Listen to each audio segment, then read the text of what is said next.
कि नबी सल्लल्लाहु अलैहि वसल्लम ने फरमाया कि जो दुआ है उसकी कबूलियत के तीन मफाहीम हैं, तीन मतलब हैं। पहला मतलब क्या है? सैयदना अबू सईद खुदरी रज़ियल्लाहु तआला अन्हु फरमाते हैं कि मा मिन मुस्लिमिन यदउ लैसा बिइस्मिन वला बिक़तीअति रहमिन इल्ला अअताहु अल्लाहु इहदा सलास, कि जब भी कोई बंदा अल्लाह से दुआ करता है, शर्त यह है किसी गुनाह के बारे में दुआ ना करे और ना किसी रिश्तेदारी को तोड़ने के लिए, यानी कोई ऐसी दुआ ना हो जिससे रिश्तेदारियों में दूरियां आए, ऐसी कोई दुआ ना करे। इल्ला अअताहु अल्लाहु इहदा सलास, तो अल्लाह ताला उसको तीन में से कोई एक चीज़ अता करते हैं। अब ये दुआ की कबूलियत का मफ़हूम है। पहली चीज़ क्या है? इम्मा अन युअज्जिल लह, यहाँ तक कि पहली चीज़ ये है कि उसको जो वो मांगता है उसको मिल जाता है। दूसरा क्या है? व इम्मा अन यद्दखिरहा लहू फिल आखिरा, दूसरी चीज़ है कि अल्लाह ताला उसको स्टोर कर लेते हैं आखिरत के लिए। और तीसरी चीज़ क्या है? व इम्मा अन यदफ़अ अन्हु मिनस्सू, अल्लाह ताला उससे किसी बुराई को दूर कर देते हैं। ये तीन मतलब है दुआ की कबूलियत के। और आप देखें हमारे उस्ताद जो हैं शेख अनस जिनसे हम पढ़ते हैं, वो ये कहा करते हैं कि ये तीनों जो अल्लाह ताला ने दुआ के कबूलियत के मफाहीम बयान किए हैं, ये मतलब बताए हैं, इनके अंदर सबसे हल्का दर्जा ये होता है कि इंसान जो अल्लाह से मांगता है इंसान को वो मिल जाए। दूसरा दर्जा ये होता है कि इंसान से कोई तकलीफ दूर हो जाए, नुकसान दूर हो जाए। और सबसे बड़ा दर्जा ये है, सबसे आला दर्जा ये है कि अल्लाह ताला उस दुआ को इंसान के लिए आखिरत के लिए स्टोर कर ले। ज़रा आइए इसको ज़रा थोड़ा सा गौर फिक्र करते हैं। जब इंसान अल्लाह ताला से कुछ मांग रहा है तो अब इंसान की एक्सपेक्टेशन क्या है? इंसान की सबसे ज़्यादा अल्लाह ताला से एक्सपेक्टेशन और तवक्को क्या है? इन तीनों में से वो क्या होती है? मिले। इंसान के लिए लीस्ट ऑप्शन क्या है? आखिरत में मिले। और दुनिया में सबसे पहली ऑप्शन क्या होती है उसके लिए? जी, ये अभी मिले, फ़ौरन मिले। हकीकत में ज़रा गौर फिक्र करें तो ये सबसे कम दर्जा है दुआ की कबूलियत। जितना इखलास से आप दुआ मांगेंगे उतने ज़्यादा चांसेस है कि आपको सबसे आला दर्जा क्या है कि वो आखिरत में उसकी जज़ा मिलेगी। हमारे उस्ताद ये कहते हैं। अभी बड़ा मुश्किल काम है। अब बंदा कहता है जी मैं इतनी देर से इतने इखलास से, मैं कोई 10 सालों से 20 साल से कोई तहज्जुद नहीं छोड़ी, उसके अंदर दुआ मांगी है। भाई आपका इखलास है माशाल्लाह, इसीलिए आपके लिए आखिरत में मिलेगा आपको। मजाक करो। तो ये तीन है, इसके मफाहिम ज़रा समझिएगा। देखिए इंसान जो है, अगर इंसान को ऑप्शन दी जाए ना दो चीज़ों के अंदर कि या तो कोई बेनिफिट ले लो, बेनिफिट के साथ तुम्हें एक तकलीफ उठानी पड़ेगी, हार्म बेयर करना पड़ेगा, तो इंसान बाय नेचर ईवल को अपने से वार्ड ऑफ करता है और बेनिफिट पे कॉम्प्रोमाइज़ कर लेता है। ये बाय नेचर इंसान ये काम करता है। यानी इंसान कॉम्प्रोमाइज़, इंसान कहता है चले मुझे कुछ मिले ना लेकिन मुझे कुछ नुकसान भी ना हो। हमेशा अगर आपको नुकसान में और बेनिफिट में ऑप्शन दी जाए ना तो आप हमेशा किस चीज़ को ऑप्ट करेंगे कि नुकसान मुझसे दूर हो। तो अब इंसान को ये पता ही नहीं है कि इंसान दुआ मांग रहा है अल्लाह ताला से और वो बड़े इखलास के साथ, बड़े खुलूस नीयत के साथ मांग रहा है। बज़ाहिर अल्लाह कबूल नहीं कर रहे, उसकी नज़र में वो सारी आदाब और कंडीशंस को पूरा कर रहा है और उसको पता ही नहीं कि अल्लाह ताला इतनी मुश्किलात जो उस पर आनी थी, आजमाइशें आनी थी, जो नेमत को वो मांग रहा है उसके बराबर की थी, अल्लाह उनको दूर करता जा रहा है उससे। और वो समझ रहे मेरी दुआ कबूल नहीं हो रही और वो अल्लाह से नाराज़ और शिकवा कर रहा है। ये अल्लाह का उस पर एहसान है। मसला ये कि यहाँ पे जिगरा चाहिए ना, बर्दाश्त चाहिए। मतलब अब ये इंसान को कबूल नहीं होती, ये बात इंसान को नज़र नहीं ना आ रहा। इसलिए इमाम इब्न क़य्यिम रहमहुल्लाह तआला फरमाते हैं, वो कहते हैं कि अगर अल्लाह ताला इंसान से जो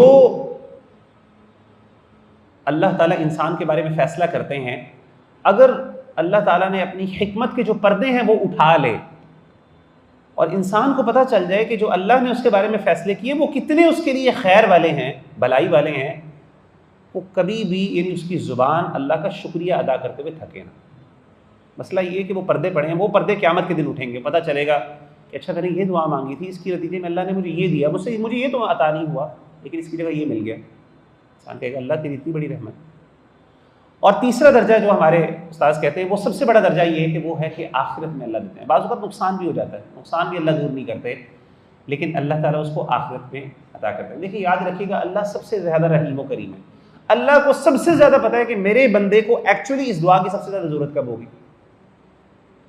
हम लोग तो जल्दबाज है ना, हम लोग तो कहते हैं कि फौरन मिल जाए बेनिफिट, हम शॉर्ट टर्म बेनिफिट को देखते हैं, लॉन्ग टर्म को कभी नहीं सोचते। अल्टीमेट बेनिफिट को इंसान बाय नेचर इंक्लाइन होता है किसकी तरफ, इंस्टेंट बेनिफिट की तरफ। इंस्टेंट ग्रेटिफिकेशन का भी तस्वुर यही है एक किस्म का।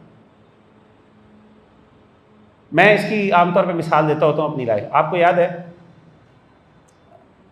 जैसे आपको पता है कि ये जो होती है ईद का मौका होता है। अब ईद के मौके पे ईदियाँ मिलती हैं, है ना, मिलती हैं ना ईदियाँ। तो मुझे भी ईदियाँ मिलती थी, अभी भी अब तो नहीं मिलती, तो देनी पड़ती हैं। तो जब वो ईदियाँ मिलती थी ना, तो जो माएँ मौजूद हैं यहाँ पे उनको पता है वो क्या करती थी। मेरी माँ एटलीस्ट ये करती थी कि वो जब भी ईदी मिलती थी ना, तो वो ईदी ना रख लेती थी अपने पास। अब वो मैं बड़ा हिसाबी किताबी था शुरू में, वैसे भी मैं बाय प्रोफेशन अकाउंटेंट भी हूँ, तो उस वक्त भी थोड़ी अकाउंटेंसी की जो है ना वो आदत थी, तो मैं हिसाब किताब रखता था सारा। बाकायदा एक नोटबुक मैंने तैयार करनी, उस पर लिखा होता था अच्छा फ़लाँ मामू ने इतने दिए, फ़लाँ खाला ने इतने दिए, फ़लाँ फूफो ने इतने दिए, फ़लाँ ने इतने दिए। अब अम्मा क्या करती थी, उसमें से मुझे थोड़े से पैसे दे देती थी कि चल तू जाके कुछ खा पी ले। अब मैंने क्या करना होता, एज यूजुअल बच्चे क्या करते हैं, चॉकलेट खा ली, कोई चिप्स खा लिए, कोई इस तरह करके ना पैसे ज़ाया कर लेते हैं। क्योंकि ज़ाहिर है वो जो पैसे ईदी में मिल रहे होते हैं, मेरा तो ख़ानदान माशाल्लाह बहुत बड़ा है, वो ख़ानदान चूँकि बहुत बड़ा है, तो वहाँ पे ना मामू खाला जब ईदियाँ देते हैं देते भी थोड़ी है। मसला ये कि वो सारों को देना, बराबरी करना शुरू कर देते, 50-60 तो हम सारे कज़न हैं, तो बेचारा कंगाल हो जाता है एक बंदा। तो फिर वो क्या करते हैं कि वो थोड़ी अमाउंट दे, अब वो थोड़ी अमाउंट से कुछ बनता नहीं है, लेकिन वो जब कंपाउंडेड होते हैं, जब उनको एग्रीगेट किया जाता है तो अच्छी खासी अमाउंट बन जाती है, क्योंकि वो मल्टीपल लोगों से मिलती है ना, तो अल्लाह ने वहाँ भी बड़ी बरकत दी है, तो वहाँ से भी बड़े लोगों से मिल जाता है बड़ा कुछ। अच्छा होता ये था कि मुझे याद है कि बचपन में मैं जाता था, तो मुझे ना अब वो खाने पीने के लिए मुझे मिलता, वो मैं थोड़े से पैसे मिलते थे। अम्मी कहती थी चल बेटा तू लिख ले, तुझे मैं ना बाद में दूँगी। अब होता ये ईद के दिनों में आपको पता है कि वो ये जो टॉयज़ वाली शॉप्स होती हैं उसके अंदर भी बड़ी ज़्यादा स्टॉक इकट्ठा हुआ होता है, क्योंकि लोगों ने, बच्चों ने क्या करना होता है, जाके वहाँ पे खिलौने लेने होते हैं। तो होता ये था कि ईद के दिनों में ऐसे ही ना मेरा कभी अक्सर औकात चक्कर लग जाता था किसी बहन भाइयों के साथ या इवन वालदैन के साथ कभी गुजरते, तो टॉयज़ वाली शॉप में चले गए। अब वहाँ पे जाके अब बड़ा दिल चाह रहा है जी, दिल ललचा रहा है बहुत सी चीज़ें लेने के लिए। मुझे बंदूकों शौक, ये पिस्तौलों वगैरह का शौक था, और लड़कों को तो सारों को होता है, आपको पता है। तो मुझे याद है कि मैंने अपना बाकायदा बैग तैयार किया था, मिलिट्री बैग। मेरे पास हर किस्म की गन मौजूद थी, प्लास्टिक की ऑब्वियसली, लेकिन थी, मौजूद थी अल्हम्दुलिल्लाह। तो मैंने हर किस्म की राइफ़ल्स भी रखी हुई थी, पिस्टल्स भी रखे हुए थे, सारा कुछ रखा हुआ था। अच्छा वो जो मैंने रखी हुई, तो अब मैं वहाँ पे देख रहा हूँ ललचाई हुई नज़रों से कि अब मुझे कुछ मिल जाए, मेरे पास पैसे नहीं हैं। और अम्मा को कैसे इस बात पे, यानी अम्मा से रिक्वेस्ट तो की जा सकती थी, तो अम्मा क्या करती थी अक्सर औकात ईद के मौके पर बड़ी चीज़ें, यानी छोटी मोटी चीज़ें तो वैसे भी ले देती थी, लेकिन कोई बड़ा खिलौना लेना होता, कोई बड़ी राइफ़ल या गन लेनी होती जो ज़रा महंगी होती, तो वो अम्मा ईद पे ले देती। और वो जब वो देती तो उस वक्त मैं हैरान होता कि अम्मी बड़ी जल्दी मान गई हैं, कैसे मान गई हैं। तो कहती बेटा वो जो तेरे पैसे थे ना ईद के, वो जो तूने हिसाब किताब रखा हुआ था, ये पैसे वो हैं, और उससे जो है ना मैंने तुम्हें ये क्या किया, खरीद कर दी। उस मौके पर मेरी पता क्या फीलिंग होती थी, काश अम्मा मुझे 1 रुपया भी ना देती, वो सारे पैसे अपने पास रख लेती और आज मैं और कुछ ले सकता।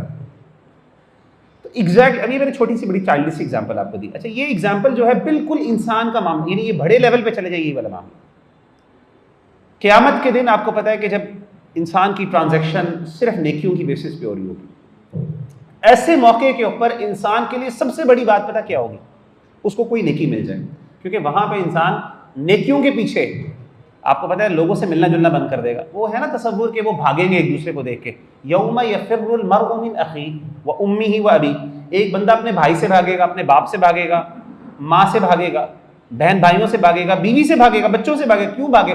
भागने का तसव्वुर क्या है?